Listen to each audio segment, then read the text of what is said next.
ঘোরাটা করার চেষ্টা তো করছেই, এটা করছে, বাট এটা জনগণ এটা জবাব দেবে ব্যালটের মাধ্যমে। 5 থেকে 6 বার নির্বাচন করেছি, এমন কোনো অভিযোগ নাই, কখনো হয় নাই।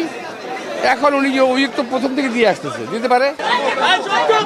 নির্বাচন এখন পর্যন্ত শান্তিপূর্ণ, পার্টিসিপেটেড, ভালো হচ্ছে। এখন পর্যন্ত নির্বাচন ভালো মতো হচ্ছে।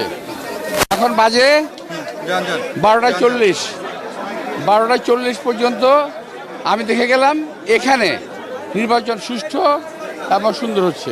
আমি বললাম তো এখনকার পর্যন্ত পরিস্থিতি ভালো আছে। এবং গত রাত্রে আমরা যে আশঙ্কা প্রকাশ করেছিলাম, এটা এক্সিকিউট কতটুকু হবে পরবর্তী পর্যায়ে বোঝা যাবে।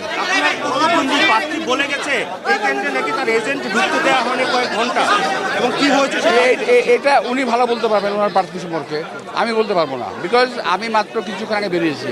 বলছে আপনার কেন্দ্র, আপনি এখানে গায়ের জোরে তাদের প্রার্থীকে ঢুকতে দেননি, এজেন্টকে ঢুকতে দেননি। যে স্বাস্থ্যকর হালিম রাঁধুনি হালিম, হালিম হোক রাঁধুনি হালিম। ভাই আমি তো এবার রিপ্লাই করতে পারবো না, খামাখা তর্ক করতেছো কেন? আচ্ছা, আপনি তো তবে এটা ঠিক না।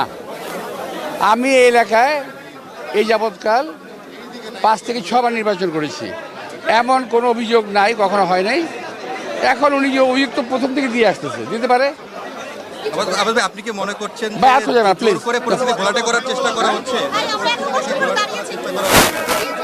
পরিস্থিতি ঘোরাটা করার চেষ্টা তো করছেই, এটা করছে, বাট এটা জনগণ এটা জবাব দেবে ব্যালটের মাধ্যমে। Thank you.